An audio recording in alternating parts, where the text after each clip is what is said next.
हम आतिशे सोजा में भी हक बात कहेंगे, कुंदन की तरह दहर में ताबिंदा रहेंगे।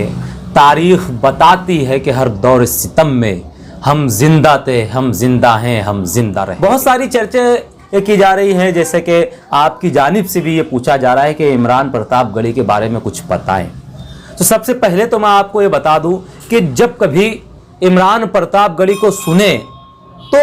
थोड़ा इत्मीनान होता है कि कोई तो है जो हमारी आवाज़ उठा रहा है, कोई तो है जो अक़लियत के मसाइल को ऐवानों तक पहुंचा रहा है, कोई तो है जो बड़ी बेबाकी और निडरपन के साथ हक बात को ऐवानों तक पहुंचा रहा है और हुकूमत वक्त से आंखों में आंखें डालकर बात कर रहा है। आपने देखा होगा कि इमरान प्रतापगढ़ी बतौर शायर अगर मैं बात करूं तो जब इमरान प्रतापगढ़ी ने अपना शेरी सफ़र शुरू किया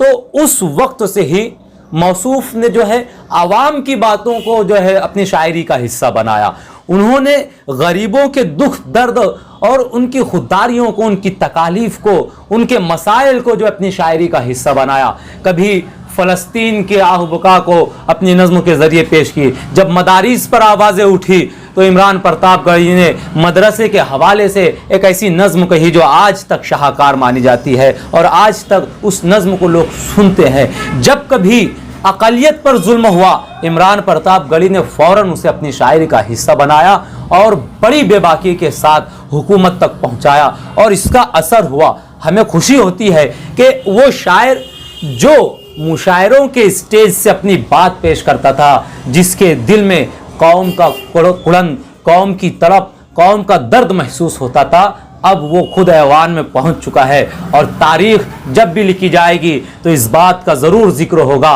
कि एक ऐसा मर्द मुजाहिद, एक ऐसा बेबाक कौम का लीडर, कौम का बेटा, कौम का खादिम, एक ऐसा शायर, एक ऐसा सियासी लीडर था जो अपनी तकरीर के ज़रिए, जो अपनी बातों के ज़रिए जिसने ऐवानों की दीवारें हिला दी और जिसने हुकूमत से अपनी बात मनवाई।